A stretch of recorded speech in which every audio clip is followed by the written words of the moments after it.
a lot of exciting things happening at your alma mater, and I would like to quickly brief many of those things and what I believe that I would love to do for the institute and what we have started and what are the next steps and in which way alumni can participate in many of these activities. And these are the 3 points I would like to touch here. So, friends, just looking at IIT as IIT, we have grown very much. I would like to touch on the three aspects: the education, the expansion, and the research. On the education side, we we were put on a mandate. Uh, Internally, there were a lot of introspection. All the time from 2005 onwards, when Professor Anand conceived of this national program for technology enhanced learning, where he said that when we look at colleges outside metro cities in the tier 2 tier 3 regions, there's completely lack of good teachers, and there are almost nil teachers in some of the advanced topics, like for example, since there are many more electrical engineers here and one metallurgist also, just to teach electromagnetics there are hardly 15 teachers in the country, or outside IITs. So that's the real scene to teach electromagnetics in its proper perspective, for example. So at that point of time, Anand decided that let us record all the lectures and make it available through the internet for people to watch it. And that's where this national program for technology enhanced learning started somewhere around 2005.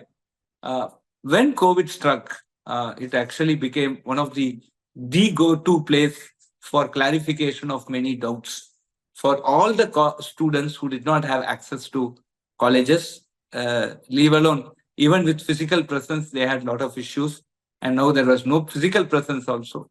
So this was a real boon. At that point, we also thought about what is happening as a part of the JEE system, right? Around 1.5 million students, right, aspire for JEE advanced, and around they write the JEE mains and they get filtered, and we get 2.5 lakh students who write the JEE advanced. From that, the top 17,000 join IITs. So what happens to the remaining 1.47 million? Whatever. So that's where the whole conversation started, and we decided that we will take some of the highly employable topics like data science and program applications, and also electronic systems. So we opened up two online courses with multiple exit. That is, after 1 year you can come out with a certificate. 2 years you can come out with two diplomas. 3 years with a BSc degree and 4 years with a BS degree.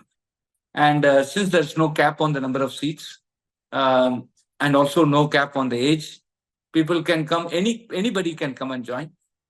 They have to clear an eligibility test, which is not simple. There's a lot of logical reasoning. It's more like a GRE, quant anal level. It's quite tough. Or when you want to compare it with the +2 level examination, it's like CLAT, right? The common aptitude test for admission into law schools and some of the management schools. And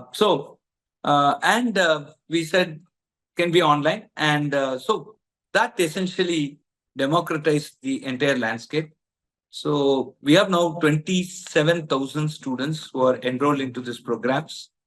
We have around 26,000, 25,500 on the BS data science and online which is 3.5 3 years old now. 2.5 years to be very precise. And another thing which is 8 months old, the electronic systems, we have around 1,500 students. So this is how we started. And fortunately, the National Education Policy 2020 came, wherein they recognized, UGC recognized two things. They said that you can do 2 degrees at the same time if timetables don't clash. And that became a big boon. So a lot of people who are studying outside in other colleges, like for example, somebody is doing in Vellore Institute of Technology Mechanical, they also do a computer science, data science degree in the evening here. And so that's how this whole thing got up. And a lot of people who are in the industry who would like to orient themselves, want to have a reskilling. they also started joining this. So we have more than 150 different companies from which people are coming. We have around, out of this 26,000, around 9,000 are reskilling themselves. That is, they are relearning and going to a next stage. Because data science becomes extremely important across disciplines. So this is a big one. So we have, and we also, the ultimate goal was SDG 4, the Sustainable Development Goal 4, where we wanted to provide accessible, affordable, scalable, quality education to all. So in this way, we just went to corporation schools. We got 200 children as a sample, trained them for the eligibility test. We did not lower the standard, but we tried to bring them up to the standard. Friends, you won't believe 120 of them cleared the test, and a girl with single parent, mother who's a housemaid, cleared the 3-hour test in 1.5 hours and scored 80 out of 100. These are certain really heartwarming things that we saw. And today we have 5,000 children below poverty line who are working for their BS degree. And if things go well, within the next 1.5 years, I'll have the great pride of signing their degree certificates. So this is one thing that really we made as IITM for all. And we have touched very much in this direction. So this is primarily the thing that comes top in the head for me when we start looking at education development in IIT. The second important thing that we had was the confluence of medical and technology. We strongly believe that medicine and technology must come together. So we started the Department of Medical Sciences and Technology. When you look at the medical stack, there are 4 basically verticals there. One is genomics, physiology, and all the biology that you teach. The next thing is the mathematical modeling of the human body. That's the second stack. The third stack basically talks about pharmacology and a bit of devices. Last is clinical applications. So there are 4 stages, and what we saw was the traditional MBBS and other biological science type of education teach a lot of genomics, anatomy, etc., and then go directly to physical applications. While some of the biotech related courses talk a lot about devices and a bit of modeling, and then take it to clinical applications. So the complete physiological modeling of the human body.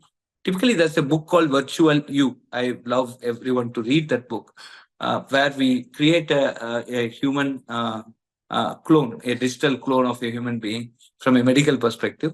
That Virtual You was actually missing. So Virtual You is the title song for this department.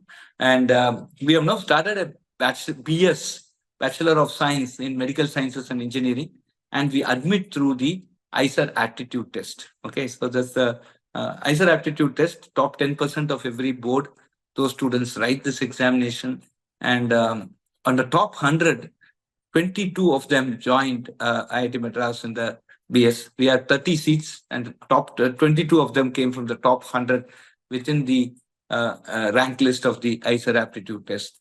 And so the first batch started in July 2023, and now we are progressing. The second batch is going to come. We have also started PhD program. We have 10 doctors who are professors of practice. We have invested close to $10 million on that already, around 80 crores in setting up those labs, etc. And now we are also recruited. 6 of our faculty have moved to this department, and then we have recruited another 2 more, and we'll be recruiting another 4 more this year. So we are looking at 25 faculty, including the doctors, and around 250 students.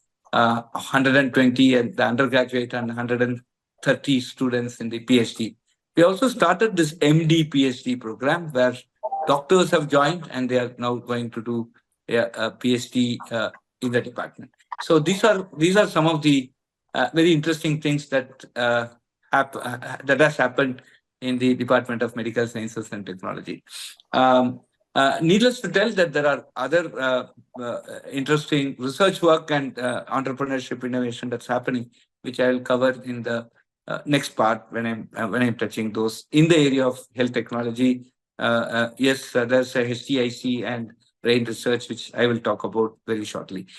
Now, the other aspect of education is that the time has come. AI has taken a Vishwarupa. So now we basically have started a department, a separate department for AI and data science. And Data Science and AI. It's called DSci. And the department is now launched. We had the Robert Bosch Center for Data Science and AI long back. We had 27 faculty from 11 of the 18 departments who were participating there. And now it was time that we start this. And what we'll be offering is we already have MTech in data science and AI in different ways. But what we are going to offer now is very wonderful AI DA, right? This is artificial intelligence and data analytics. And that's a BTech program for which the admission will be through the JE Advanced. And that will be world-class, stellar program, like the BS program, BS in Medical Sciences and Engineering.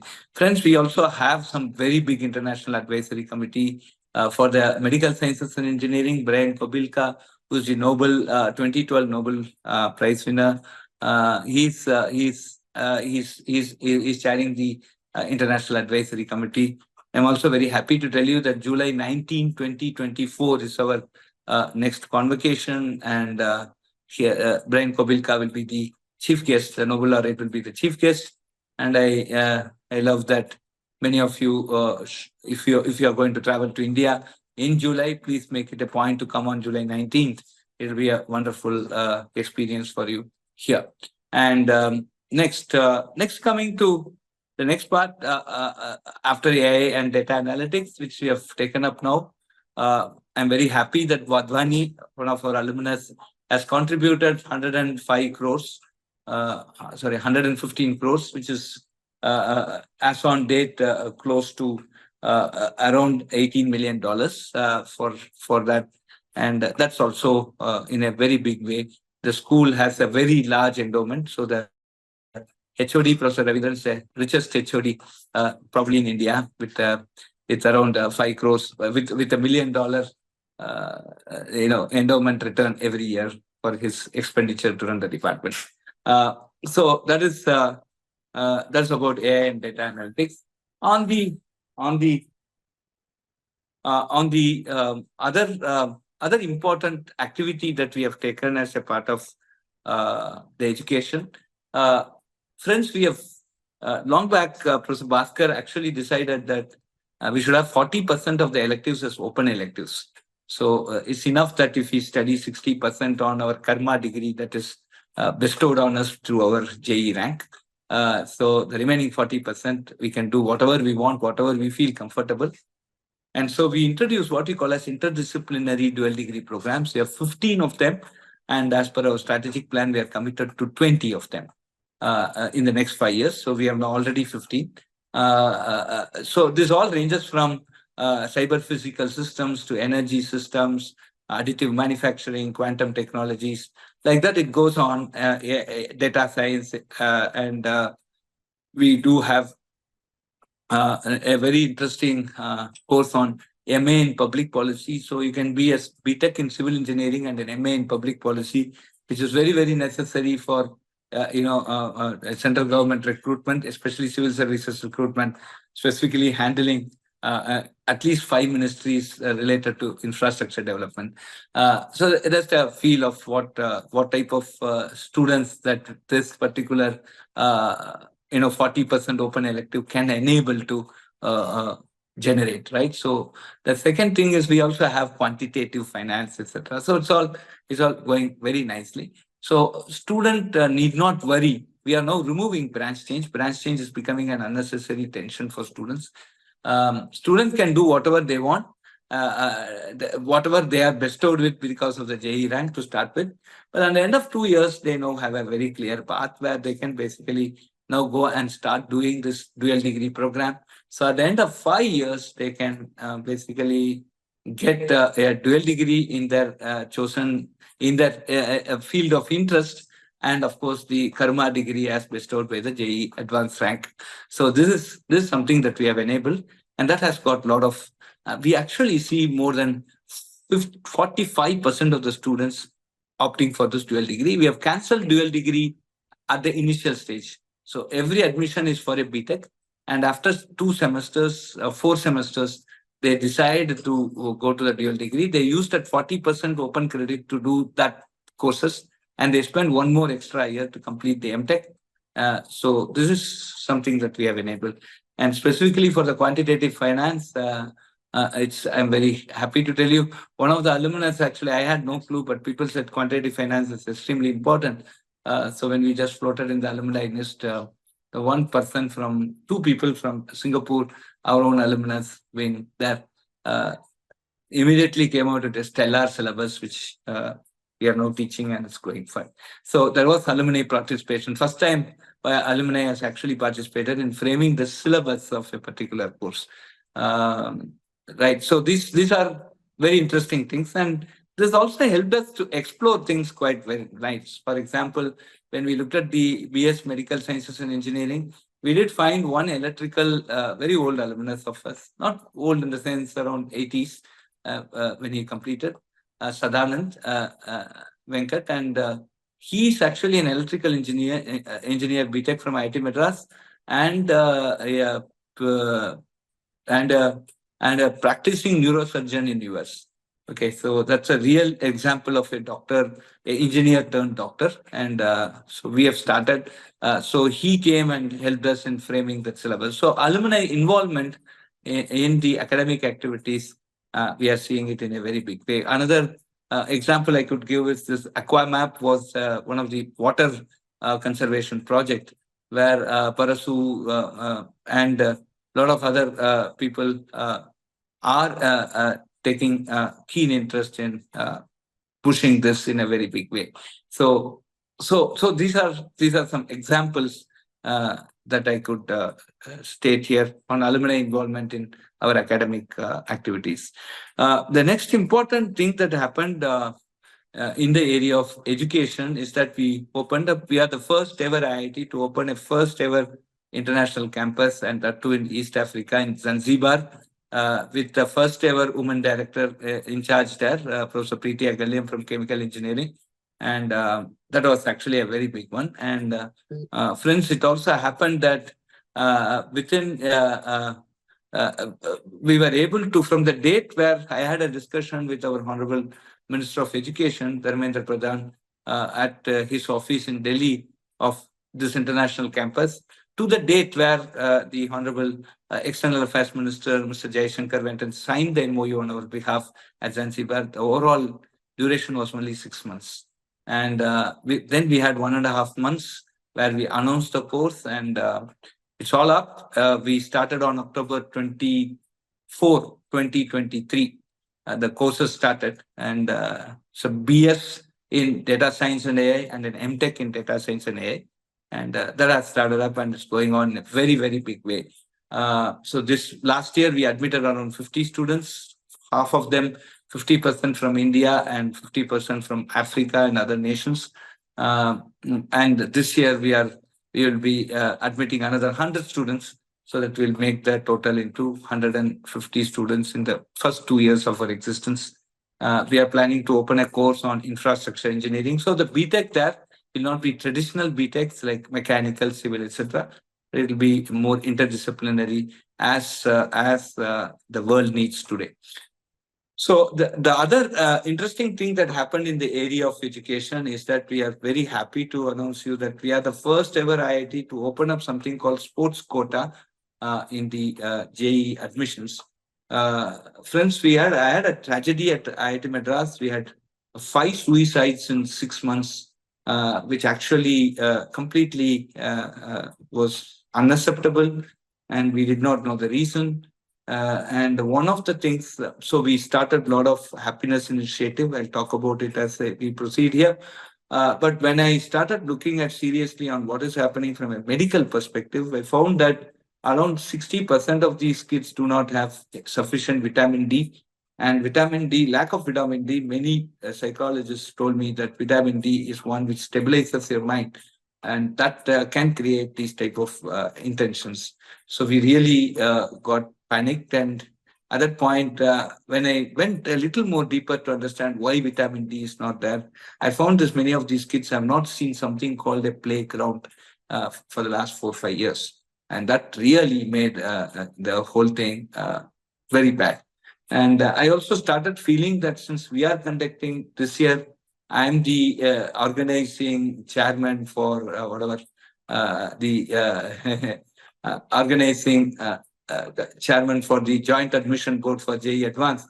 So we are the fellows setting up the question paper and doing it. So are we part of this crime? That was one very, very big thought that it gave. Like, are we killing the children by introducing this competition and finally, spoiling their youth, spoiling their childhood? So all these thoughts started coming. Gone are the days where JE was written with an interest to see whether I succeed. If I succeed, okay. So otherwise, it's like pulling a mountain with hair. If I get a mountain. Otherwise, I lose hair. Those type of attitude is gone. It's all life or death type of thing, which is, I don't think it's worth that much tension, and it's not worth a childhood, complete childhood. So somewhere we wanted to go and give a message to the world saying that if you play well, still you can get into IIT. At least that message I wanted to give.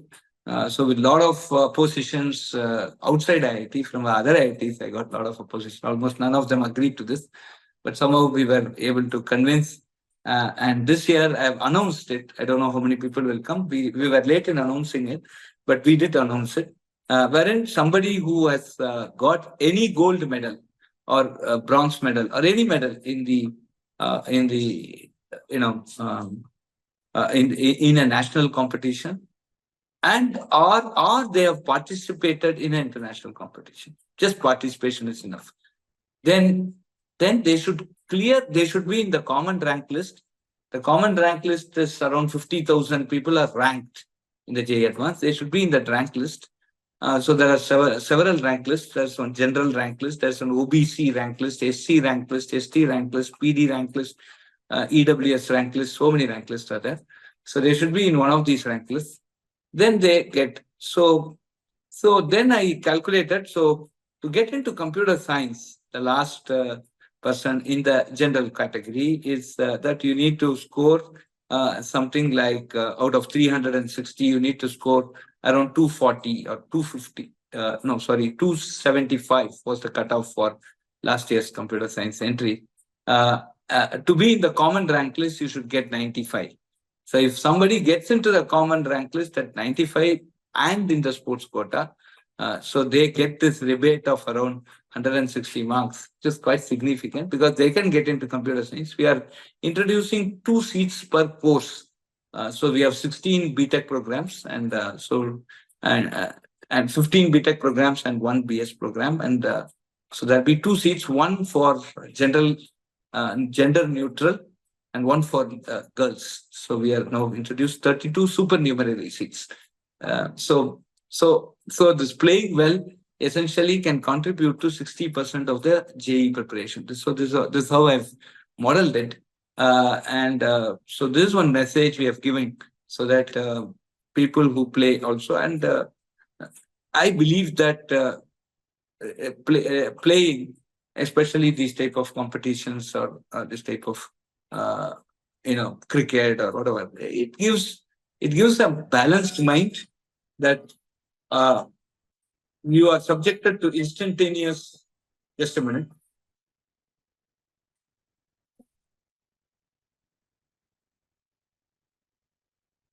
You are subjected to instantaneous appreciation and immediately instantaneous criticism, and a sportsman is able to view this with the same way, right? That's the balance which sports basically gives you. Today, you hit a sixer in IPL, the batsman becomes great. Next ball is bowled, immediate criticism, why it should have hit well, etc. So that's this is something sports teaches, and it also makes you fit, body fit, and so there are a lot of advantages I saw. So this is how we have now pushed this forward. So that is another very interesting, important education activity that we have done. So these are some of the things on the education side. We have pushed IIT to do many more new things, and also keep in pace with this. So, friends, we are now going to revamp the curriculum. Just the curriculum task force has come out with suggestions, and it has now come out, and it has come to a nice stage. So we will be having a lot more space for sports. We have already, with the contribution of the alumni, we already are opening up if things go well. I've been inviting Mr. Dhoni to come and inaugurate this. I'm almost in getting him at the end of May after the IPL session. I think he's doing too well now.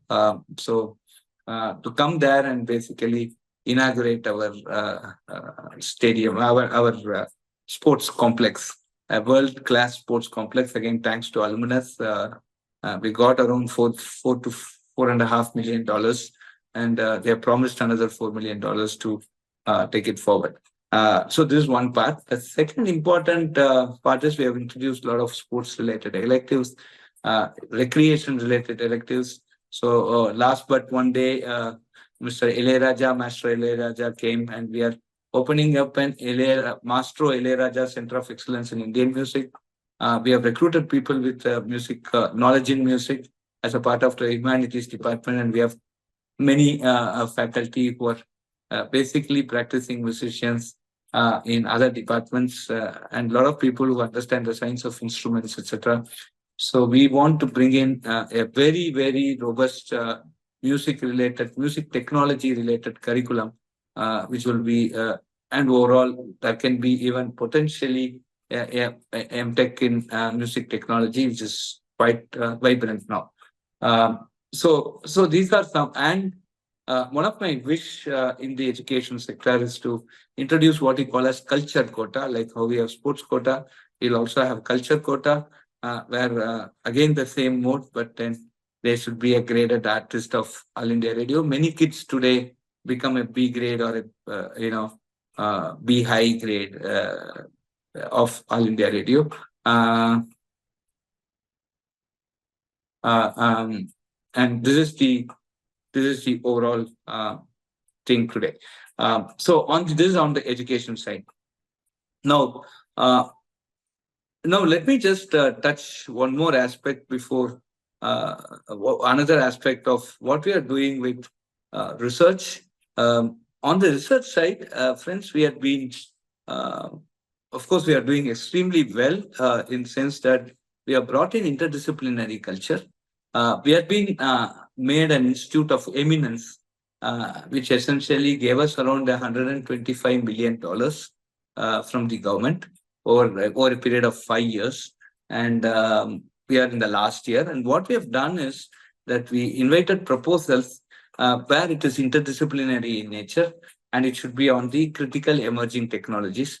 Friends, I'm very happy to tell you that we have opened up 15 centers of excellence, in which I'm very, very confident that within the next few years, 4 or 5 of them will become world #1 centers. And these centers are looking into niche aspects of technology in the area of right from additive manufacturing to quantum to data science, sports centers, sports science, and lab-grown diamonds, and many other things. So I'm very happy to tell you that we have been sanctioned 2 major projects this year. One was the lab-grown diamonds, which is going to have a very big impact on optical communications, some amount of quantum inputs, and also on the semiconductor technologies where diamond-based wafers can make a big impact. And so that is one very, very interesting thing that's happening. And another aspect is that today these centers are forming a base for what we call as our entrepreneurship and innovation. Many startups are coming, and very interestingly, there are also many interesting things that are happening. So let me just touch upon some of these very important aspects. Number one, today we have set up something called for the research to actually translate to products. First and foremost, to enable research. This year, we had, in addition to the Institute of Eminence funding, we did have quite a bit of money that was given by the government, around 250 crores, which essentially translates to around $28 million.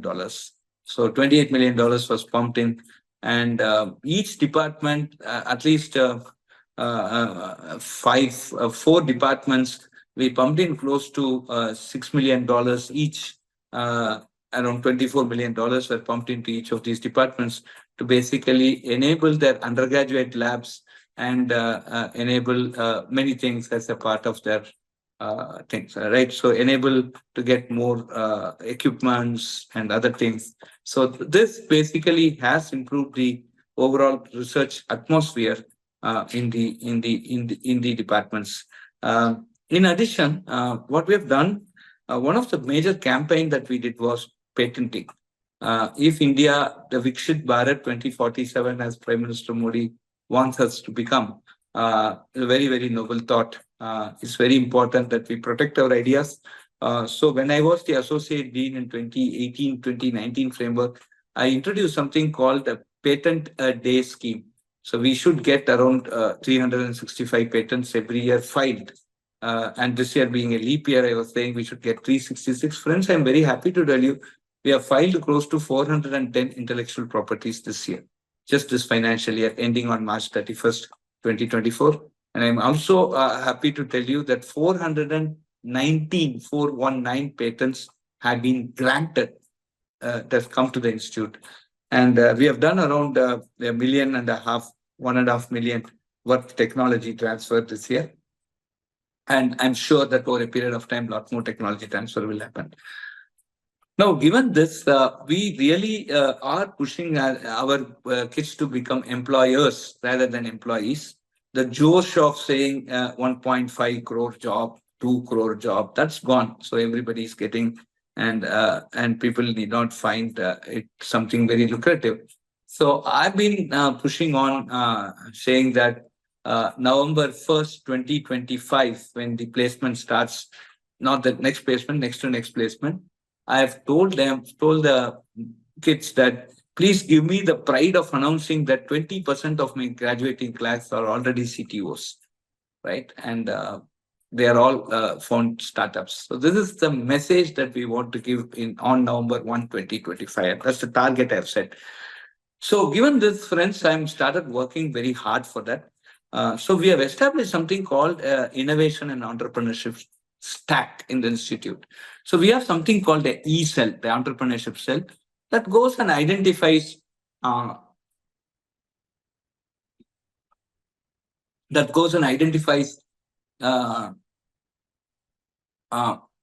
they go and identify if there are some their ideas which could be patentable. They go to department by department, and once they find certain patentable ideas, they help them patent it and also bring that idea to a place called CFI, Center for Innovation. Again, 1981 batch Shankar and co, they have basically, Shankar and Sudha, they have sponsored that C5 building, which has come up beautifully. So it's a 24/7 run by students for the students, and it's going fantastic there. So there, what we do is we help them translate this idea, this design into an idea. And then on the first floor of the C5, we have Nirman, it's a pre-incubator, which helps them to translate that design into a prototype. And then we have 5 incubators, and we are going to improve more. So we have the mother incubation cell of IIT Madras. Then we have an incubator for health technology, the HTIC. Then we have one dedicated IIT Madras Pravartak Foundation for cyber physical systems. And then one for bio, one for RTBI, the Rural Technology Based Incubator.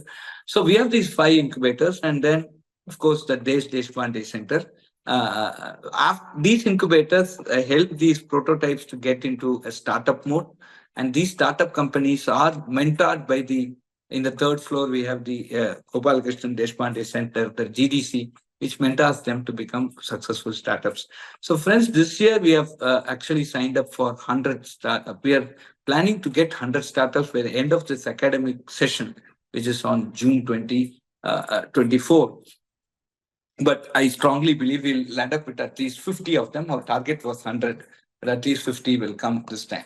And assuming that it is going to be around, another 50 next year. So, and around eight, around 4 students per startup. We have 400, and the total graduating class will be around 2,000. So 20% of them would become CTOs. So this is the overall thing, and we want to grow that in a very big way. So at this point, we are getting, for example, Starburst is one VC has come forward to fund many of these sustainability. And interestingly, friends, we also have started the School of Sustainability. It's going very well. There is this VC named Starburst. Then there are other family funds who are coming in, and they say that they will fund the company as an angel investor. So that also essentially will help them quickly grow, quickly demonstrate, and accelerate their goal. So we are looking at VCs who can come and participate in this and guide and mentor these people very quickly so that they can ramp up. And by the time they complete their curriculum, they will also have a very interesting startup to go. We are also enabling things like people who are having their startups can do internship in their startup itself. They can go and do a 6-month internship, and that will be evaluated by a team, and grades and credits will be given to it. So this also we have enabled, and we will take those things and ideas forward in this direction.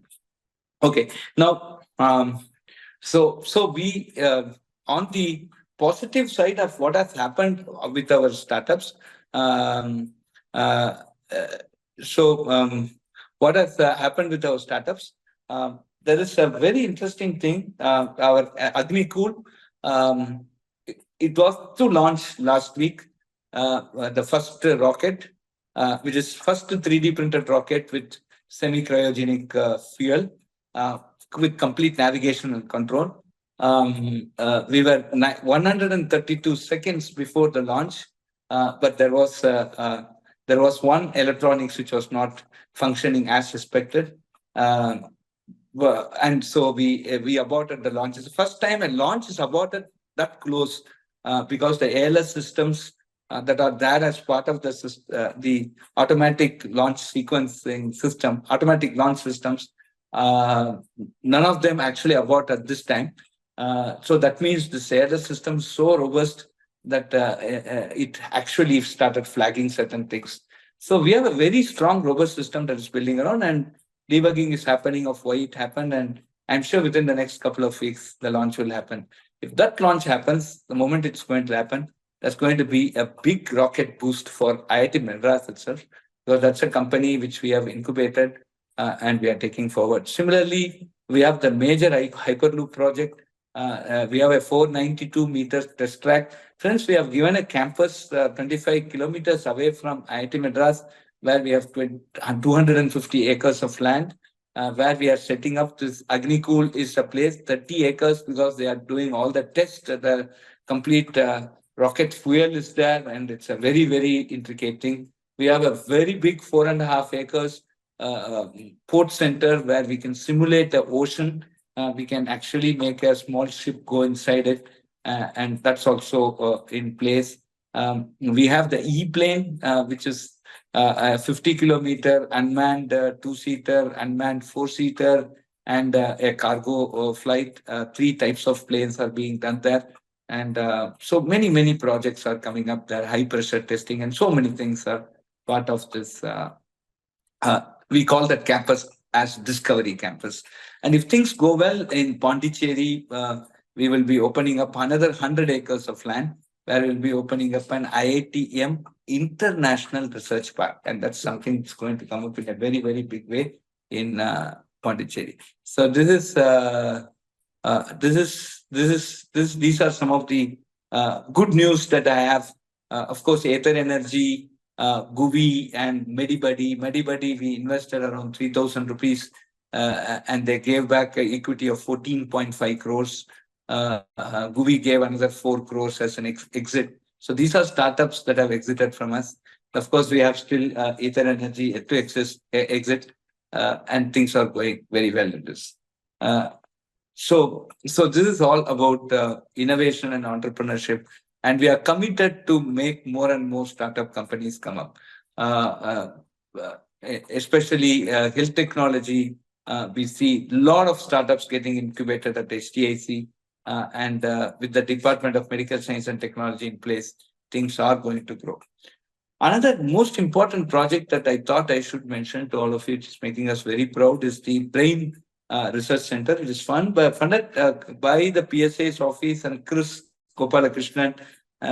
Chris has been funding it, funded this quite lot of funding he has given, where we actually go and cut the brain at micron level, dissect the brain, human fetal brain, and basically establish connections between them. This also became a very important case study for NVIDIA. The NVIDIA vice president for AI and data, she actually made a very big mention of it in the recent conference. Somewhere we also need the validation of the West to show that we are correct, and that validation had come in a very big way in this case. So brain research is going big top guns, and there are a lot of things that are coming up as a part of this, where we are actually seeing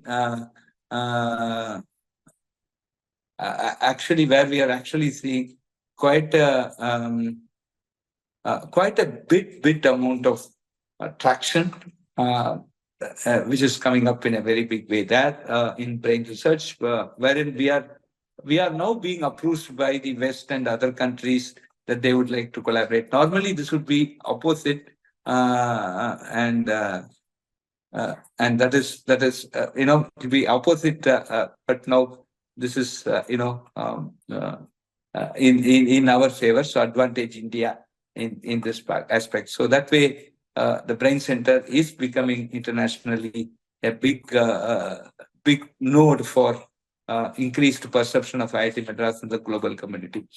So these are the things I wanted to talk in the area of research. Now, coming to the next part of what we are trying to do in terms of infrastructure. We have now we will be now building a 2,000-seater hostel in 6 months using prefab technology. We are going to work with L&T on this. I'm planning to have around 12,500 students on campus, and the remaining 37,500 will be external registration, come online courses plus this thing. So I would like to see, I have another 2 years, 9 months of term left out. I've completed 2 years, 3 months. In this 2 year, 9 months, I would like to see IIT Madras having an overall strength of 50,000 students, which would be comparable to some of the top universities in the world. And reaching out to 50,000 students at every point of time, I think we justify our existence as a top institution in the country. At this point, our infrastructure-wise, we are now building up this 2,000-seater hostel, and we are also building more and more campus stuff. We want to beautify the campus. Campus is green, but it needs more beautification in the sense of more seating places. I want to create a nice mountain and a small waterfall, inside, with a lot more of flowering trees.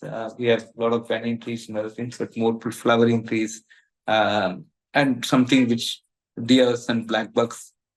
Friends, I'm also very happy that our black buck population increased from 25 to 75 now, and we also have spotted deers, which are now 300 plus. and the deers are not scared, so they are now moving freely.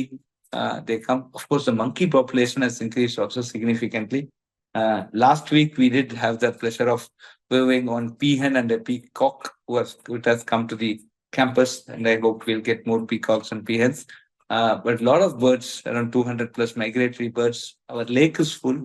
We had very good rains in the last few years, and we have a lot of migratory birds inside the campus, and of course 250 plus varieties of butterflies. So the campus, we are very much trying to push and see that our green is maintained, and we'll try to make it a little more beautiful by having more seating areas. We have actually had a lot of uh, get together areas. We are naming it as caves. So we have Ellora, Ajanta caves and all. So when you come here, you can come and see how well it is constructed. And kids are really enjoying that. Uh, so, so on the outreach beyond this, uh, there's two important activities I would like to mention that I had personally taken up after I took over as director. Friends, we have opened up something called Rural Interaction Center. We are the youngest population in the 15 to 35 range. And in 10 years, if we don't do the education properly, we become the most uneducated nation in the world. And that will have lot of social repercussions. Crime will increase. So many things will increase. So, keeping that in mind, the government came out with the National Education Policy 2020. And one of the important ingredients of it, one of the important milestones of it was that we need to improve the gross enrollment ratio of people who cross plus two and come to the college, who enroll to the higher education. That is currently at 27% across the nation. Tamil Nadu is, of course, at 50%. Kerala is around 45 to 50%. But overall, India is 27%, and we want to improve to 50%. That is the target set for 2035. Now, what should we do in this? We need to start intervening at a young age, basically making the people get interested in studies, helping them study, and also very importantly, motivating them and their parents for higher education. The goal is that every kid born in India must be at least an undergraduate somewhere. Then they can do anything. They can do agriculture, they can do anything. But that, what we call in Tamil, Kalvi Selvam, that must be that. That is something that we are aspiring to. So I've been thinking what we can do. I personally run a rural school, which my great grandfather started in 1914, which is now 110 years old. And another school, my wife's grandfather had started. It is again 90 years old. 1934, he started. So it is 90 years old, 20 years younger to that school. And we have around 300 children in the other school and 1,200 children in the bigger school, which my grandfather started. So 1,500 kids. I always used to think when these kids will come to IIT, right? We are denying them. There's absolutely no way by which they can come to IIT. So this education is not actually equitable in that sense. So BS data science is partially solving that problem. I had couple of kids who have come to Anna University, BTech in computer science, but still they have to cross the road and come to IIT. Hopefully it will happen. So we basically started what we call as rural interaction centers, wherein we put a TV, a camera, and then internet connection. And between 6 to 8 every day, bunch of volunteers, bunch of hired school teachers, and bunch of alumni. I'll also be inviting many of you. They come over Zoom and they just talk to the kids. February 2022, 5 centers were started as rural interaction centers.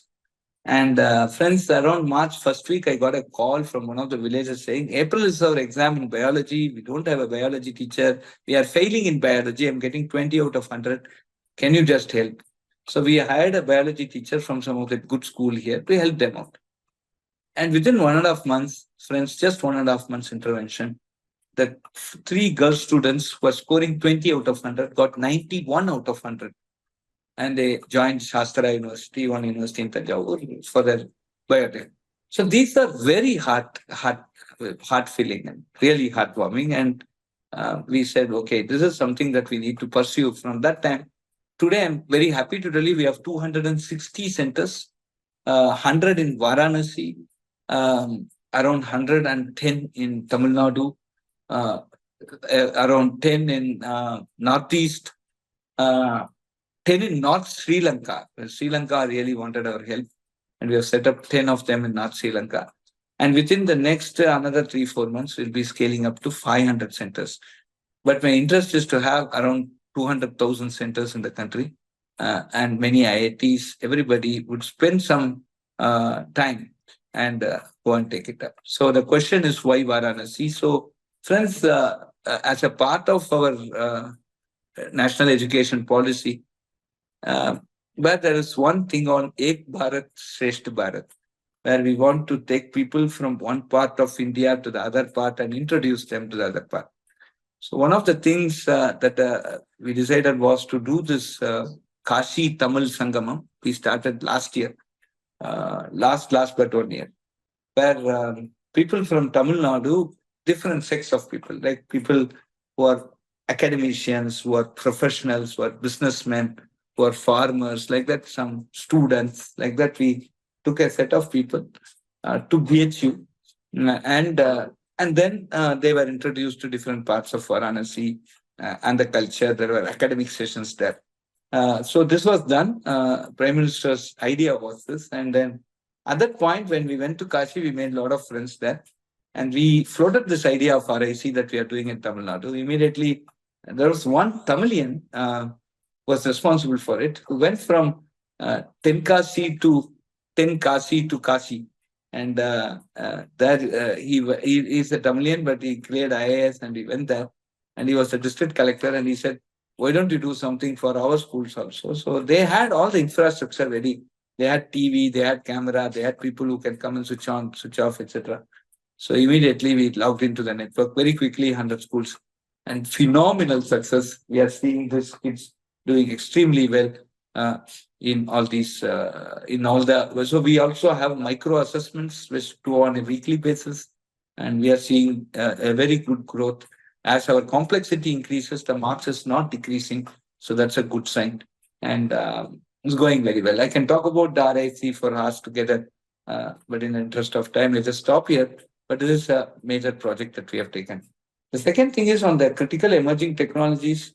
Um, we really are bad in the sense that semiconductor today I want 2,500 per quarter. People who are interested, first they should be interested in electronics. A monkey of IIT Madras wants to do only ML and AI. So the interest in electronics has to come. And after the interest in electronics, they have to study electronics and then go for a job in electronics. So these three are becoming very difficult nowadays. Any hardworking person gets a job and they are very sorted after. Lazy fellows sit and then keep talking about unemployment here. I still am not having a single good Linux administrator in my lab. Uh, this is the employability gap, right? So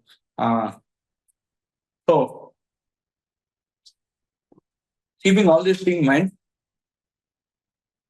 again we took 250 government schools in Tamil Nadu, 252 to be precise, and we have made an in-house electronic kits by which 100 experiments can be done, 25 each in the 9th, 10th, 11th, and 12th. And that 100, some of these 100 experiment will be also a project. There'll be a capstone project which will do some 5 or 6 experiments based on that. Now this electronic kit is done where you can do up to 300 experiments, but we have now prescribed 100 experiments. And now we have tied up, we got 504 teachers, 2 teachers per school, and trained them on these 100 experiments. And we have also made lab manuals and videos in English and Tamil. And now we are launching it. Each of these schools have 400 children, 100 in 9th, 100 in 10th, 11th, and 12th, 100 each. So 400 into 250 is around 100,000 children. 100,000 children will start working with these kids. We are giving 10 kids to each school, right? and 100,000 children will work in a systematic fashion. They have to work for 10 to 15 hours a year to finish off those 25 experiments. And 15 hours, 25 experiments. They can do many experiments, can be done 2 in 1 hour, half an hour experiments are there. At the end of this, when they complete the fundamentals of electronics for at least 3 years in the ECE course, Electronics and Communication Engineering, the fundamentals will be clear. So that they could build, and they will also develop some interest in this area. And so at every year, we will have 100,000 children doing, but 25,000 will pass the plus 2, 100 from each school into 25. So this 20 into 250, so 25,000 children. In this 25,000 children, if 20% are interested in electronics, deeply interested in electronics, which is, I believe, will happen. So 5,000 children with government school children below poverty line will now become enthusiasts, electronic enthusiasts, and then they get into some good colleges and they complete the degree. There'll be strong, and after that, let us say even 50% of that 5,000 go for electronics related job. We'll have 2,500 well-trained electronics expert every year. And that thing is from a given state, the two from government schools, select set of government schools. If you are able to show that, then when we scale, that will be an answer to the human capacity building for semiconductor electronics. So this program we launched with the Tamil Nadu government. The Honorable CM Mr. Stalin actually came to inaugurate it. So he handed over the first set of kits. He came to IIT Madras. We united him, and that all happened very nicely. So that is that's the next other bigger effort that I have taken here. So these are some of the very important outreach activities, friends, that IIT Madras has taken. One of the reporters asked when we were rated for the 8th consecutive time NIRF #1. And one reporter asked, "Are you happy?" I said, "How will I be happy if 73 of my 100 kids do not even come to higher education, leave alone IITs?" So as an institution, we would be taking it as our as responsibility to handle this academic emergency in our country. We need to handle it, and these RACs are becoming quite. I believe that it can be a good solution to this problem, and we want to scale it up to 100,000 or 200,000 RACs so that the impact in terms of percentage is really felt. So this is something on the outreach. The last thing I want to touch before I go for questions is that I would like to basically look at the initiatives that we have done for the reducing the stress and suicides. Of course, the curriculum task force is now bringing in more recreation, or what I would say, more diverse set of courses that can reduce stress. We also have behappy.iitm.ac.in. I request you all to visit that site. So we have introduced a 10-point program for this. One thing is every faculty advisor will meet the student and ask certain basic questions.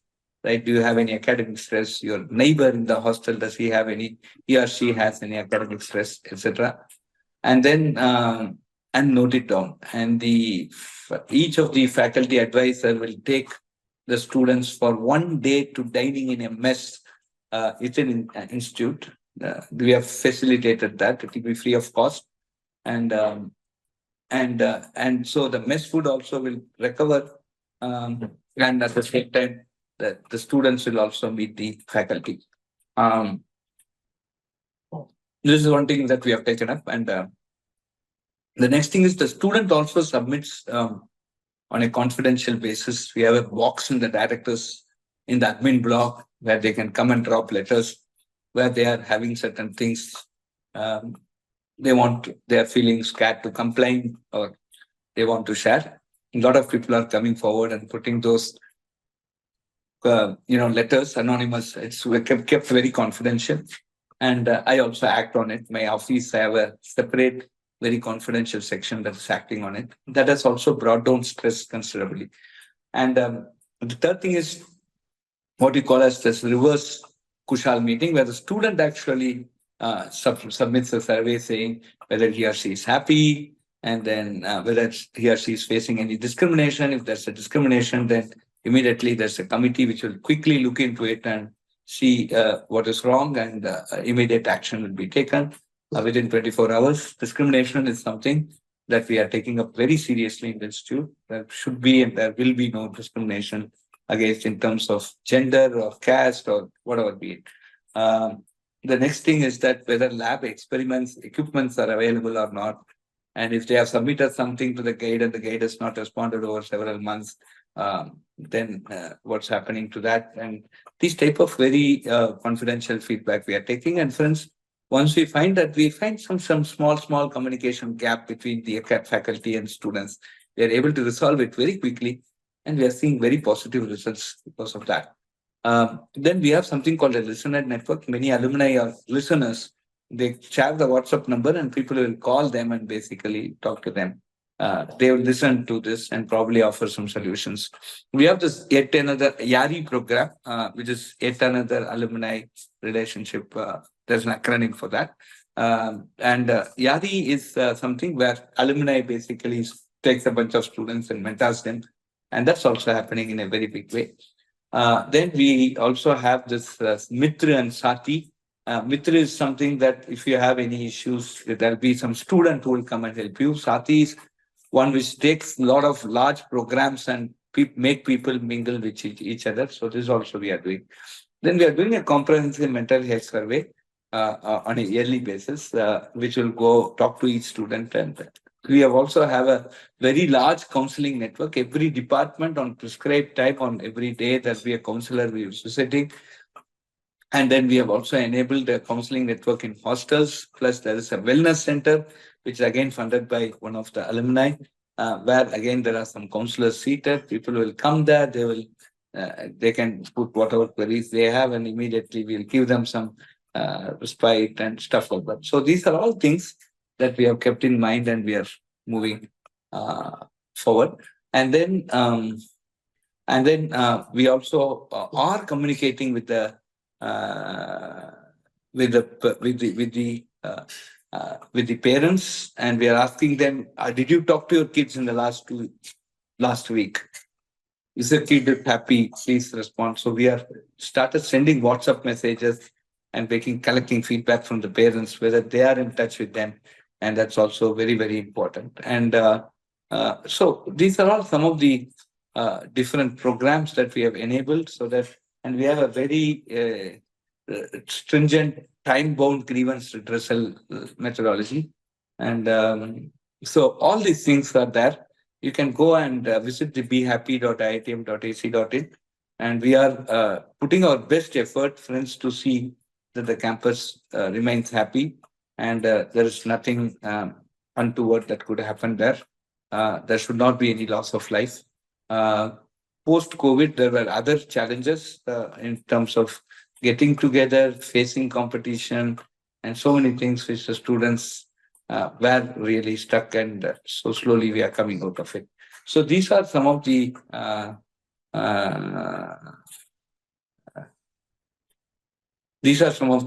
very interesting things, very important things, in my opinion, that we are doing from the happiness and what you call as Kushal perspective. So these are things I thought I could share with you. And now I will open up for some questions and interactions with all of you. Thank you.